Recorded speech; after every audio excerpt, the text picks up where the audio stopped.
Belluno condivide con Pieve di Soligo la giornata del dialogo interreligioso che avrà luogo il 26 e 27 ottobre prossimi nel comune trevigiano, la cui comunità è stata scossa dal caso della denuncia dell'imam accusato di aver usato metodi violenti nei confronti di minori che frequentavano la scuola coranica del paese. Il dialogo fra le fedi, dice la consigliera comunale di maggioranza Valentina Lucchetta, deve prevalere sul pregiudizio. L'iniziativa del prossimo weekend è voluta dalla diocesi di Belluno-Feltre, dalla Federazione Islamica del Veneto, dal Movimento dei Focolari e dalla Comunità Islamica Bellunese e già alla terza edizione. Nasce a Belluno da rapporti di buon vicinato, dice Don Giuseppe Bratti, delegato diocesano per l'ecumenismo e il dialogo interreligioso, che ricorda la storica marcia della pace dell'8 dicembre 2015, pochi giorni dopo il sanguinoso attentato al Bataclan di Parigi. Dal capoluogo dolomitico quel messaggio di pace è stato raccolto e ha superato i confini. Prima delle religioni ci siamo uomini, prima di tutto, quindi l'uomo è prima di tutto.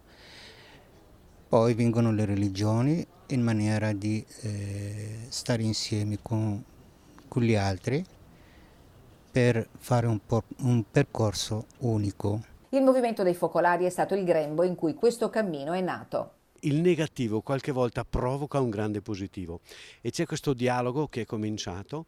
Noi, la nostra idea che viviamo insieme è tutti fratelli uniti per la pace. Noi, spiega l'imam di Belluno, cerchiamo di far vedere che il dialogo tra noi è quotidiano e dopo 15 anni di cammino sta dando i suoi frutti. Eravamo un po' una comunità chiusa, no?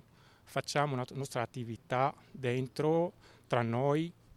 Poi abbiamo visto, a un certo punto abbiamo visto che sono tanti ostacoli, soprattutto l'integrazione con l'altro, con la comunità italiana qua. Allora a quel momento abbiamo deciso di uscire fuori. La 2 giorni offrirà spunti di riflessione e di dibattito, laboratori multietnici e esperienze di dialogo anche fra giovani. Molti giovani purtroppo si ritrovano senza strumenti, quindi appunto noi come giovani riteniamo che sia importante organizzare dialoghi interreligiosi